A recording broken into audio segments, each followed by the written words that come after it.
ഉൽപ്പത്തി അദ്ധ്യായം 34. ലേയ യാക്കോബിന് പ്രസവിച്ച മകളായ ദീന ദേശത്തിലെ കന്യകമാരെ കാണുവാൻ പോയി. എന്നാറെ ഹിവ്യനായ ഹമോരിന്റെ മകനായി ദേശത്തിന്റെ പ്രഭുവായ ശെഖേം അവളെ കണ്ടിട്ട് പിടിച്ചുകൊണ്ടുപോയി അവളുടെ കൂടെ ശയിച്ച് അവൾക്ക് പോരായ്ക വരുത്തി. അവന്റെ ഉള്ളം യാക്കോബിന്റെ മകളായ ദീനായോട് പറ്റിച്ചേർന്നു. അവൻ ബാലയെ സ്നേഹിച്ചു, ബാലയോട് ഹൃദ്യമായി സംസാരിച്ചു. ശെഖേം തന്റെ അപ്പനായ ഹമോരിനോട്, ഈ ബാലയെ എനിക്ക് ഭാര്യയായിട്ട് എടുക്കണം എന്ന് പറഞ്ഞു. തന്റെ മകളായ ദീനായെ അവൻ വഷളാക്കി എന്ന് യാക്കോബ് കേട്ടു. അവന്റെ പുത്രന്മാർ ആട്ടിൻകൂട്ടത്തോടുകൂടെ വയലിലായിരുന്നു. അവർ വരുവോളം യാക്കോബ് മിണ്ടാതിരുന്നു. ശെഖേമിന്റെ അപ്പനായ ഹമോർ യാക്കോബിനോട് സംസാരിപ്പാൻ അവന്റെ അടുക്കൽ വന്നു. യാക്കോബിന്റെ പുത്രന്മാർ വസ്തുത കേട്ട് വയലിൽ നിന്ന് വന്നു. അവൻ യാക്കോബിന്റെ മകളോടുകൂടെ ശയിച്ചു.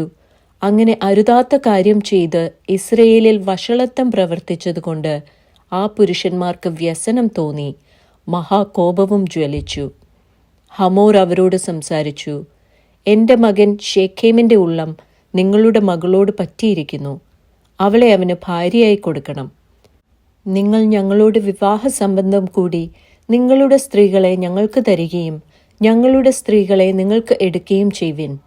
നിങ്ങൾക്ക് ഞങ്ങളോട് കൂടെ പാർക്കാം. ദേശത്ത് നിങ്ങൾക്ക് സ്വാതന്ത്ര്യമുണ്ടാകും. അതിൽ പാർത്ത് വ്യാപാരം ചെയ്ത് വസ്തു സമ്പാദിപ്പിൻ എന്ന് പറഞ്ഞു.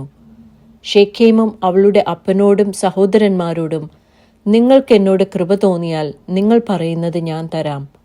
എന്നോട് സ്ത്രീധനവും ദാനവും എത്രയെങ്കിലും ചോദിപ്പിൻ. നിങ്ങൾ പറയും പോലെ ഞാൻ തരാം. ബാലയെ എനിക്ക് ഭാര്യയായിട്ട് തരണം എന്ന് പറഞ്ഞു. തങ്ങളുടെ സഹോദരിയായ ദീനായെ ഇവൻ വഷളാക്കിയതുകൊണ്ട് യാക്കോബിന്റെ പുത്രന്മാർ ശെഖേമിനോടും അവന്റെ അപ്പനായ ഹമോരിനോടും സംസാരിച്ച് കപടമായി ഉത്തരം പറഞ്ഞത്, ഞങ്ങളുടെ സഹോദരിയെ അഗ്രചർമ്മിയായ പുരുഷന് കൊടുക്കുന്ന കാര്യം ഞങ്ങൾക്ക് പാടുള്ളതല്ല.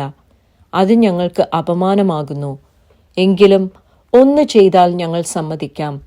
നിങ്ങളിലുള്ള ആണെല്ലാം പരിച്ഛേദനയേറ്റ് നിങ്ങൾ ഞങ്ങളെപ്പോലെ ആയിത്തീരുമെങ്കിൽ ഞങ്ങളുടെ സ്ത്രീകളെ നിങ്ങൾക്ക് തരികയും നിങ്ങളുടെ സ്ത്രീകളെ ഞങ്ങൾ എടുക്കുകയും നിങ്ങളോട് കൂടെ പാർത്ത് ഒരു ജനമായി തീരുകയും ചെയ്യാം. പരിച്ഛേദന ഏൽക്കുന്നതിൽ ഞങ്ങളുടെ വാക്ക് സമ്മതിക്കാഞ്ഞാലോ ഞങ്ങൾ ഞങ്ങളുടെ ബാലയെ കൂട്ടിക്കൊണ്ടുപോരും. അവരുടെ വാക്ക് ഹമോരിനും ഹമോരിന്റെ മകനായ ശെഖേമിനും ബോധിച്ചു. ആ യൗവനക്കാരന് യാക്കോബിന്റെ മകളോട് അനുരാഗം വർദ്ധിച്ചതുകൊണ്ട് അവൻ ആ കാര്യം നടത്തുവാൻ താമസം ചെയ്തില്ല. അവൻ തന്റെ പിതൃഭവനത്തിൽ എല്ലാവരിലും ശ്രേഷ്ഠനായിരുന്നു. അങ്ങനെ ഹമോരും അവന്റെ മകനായ ശെഖേമും തങ്ങളുടെ പട്ടണ ഗോപുരത്തിങ്കൽ ചെന്ന് പട്ടണത്തിലെ പുരുഷന്മാരോട് സംസാരിച്ചു, ഈ മനുഷ്യർ നമ്മോട് സമാധാനമായിരിക്കുന്നു. അതുകൊണ്ട് അവർ ദേശത്ത് പാർത്ത് വ്യാപാരം ചെയ്യട്ടെ. അവർക്കും നമുക്കും മതിയാകും വണ്ണം ദേശം വിസ്താരമുള്ളതല്ലോ. അവരുടെ സ്ത്രീകളെ നാം വിവാഹം കഴിക്കുകയും നമ്മുടെ സ്ത്രീകളെ അവർക്ക് കൊടുക്കുകയും ചെയ്യുക.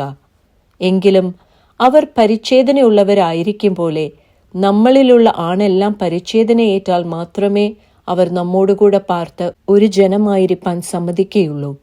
അവരുടെ ആട്ടിൻകൂട്ടവും സമ്പത്തും മൃഗങ്ങളൊക്കെയും നമുക്കാകെയില്ലയോ? അവർ പറയും വണ്ണം സമ്മതിച്ചാൽ മതി. എന്നാൽ അവർ നമ്മോടുകൂടെ പാർക്കും എന്ന് പറഞ്ഞു.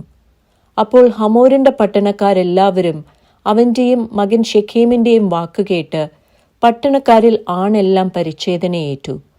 3-ാം ദിവസം അവർ വേദനപ്പെട്ടിരിക്കുമ്പോൾ യാക്കോബിന്റെ 2 പുത്രന്മാരായി ദീനായുടെ സഹോദരന്മാരായ ശിമെയോനും ലേവിയും താന്താന്റെ വാളെടുത്ത് നിർഭയമായിരുന്ന പട്ടണത്തിന്റെ നേരെ ചെന്ന് ആണിനെയൊക്കെയും കൊന്നുകളഞ്ഞു. അവർ ഹമോരിനെയും അവന്റെ മകനായ ശെഖേമിനെയും വാളിന്റെ വായ്ത്തലയാൽ കൊന്ന് ദീനായെ ശെഖേമിന്റെ വീട്ടിൽ നിന്ന് കൂട്ടിക്കൊണ്ടുപോന്നു. പിന്നെ യാക്കോബിന്റെ പുത്രന്മാർ നിഹിതന്മാരുടെ ഇടയിൽ ചെന്ന് തങ്ങളുടെ സഹോദരിയെ അവർ വഷളാക്കിയതുകൊണ്ട് പട്ടണത്തെ കൊള്ളയിട്ടു. അവർ അവരുടെ ആട്, കന്നുകാലി, കഴുത ഇങ്ങനെ പട്ടണത്തിലും വെളിയിലും ഉള്ളവയൊക്കെയും അപഹരിച്ചു. അവരുടെ സമ്പത്തൊക്കെയും എല്ലാ പൈതങ്ങളെയും സ്ത്രീകളെയും അവർ കൊണ്ടുപോയി. വീടുകളിലുള്ളതൊക്കെയും കൊള്ളയിട്ടു. അപ്പോൾ യാക്കോബ് ശിമിയോനോടും ലേവിയോടും, ഈ ദേശനിവാസികളായ കനാന്യരുടെയും പെരിസ്യരുടെയും ഇടയിൽ നിങ്ങൾ എന്നെ നാറ്റിച്ച് വിഷമത്തിലാക്കിയിരിക്കുന്നു. ഞാൻ ആൾ ചുരുക്കമുള്ളവനല്ലോ. അവർ എനിക്ക് വിരോധമായി കൂട്ടം കൂടി എന്നെ തോൽപ്പിക്കുകയും ഞാനും എൻ്റെ ഭവനവും നശിക്കുകയും ചെയ്യും എന്ന് പറഞ്ഞു. അതിന് അവർ, ഞങ്ങളുടെ സഹോദരിയോട് അവന് ഒരു വേശ്യയോടെന്ന പോലെ പെരുമാറാമോ എന്ന് പറഞ്ഞു.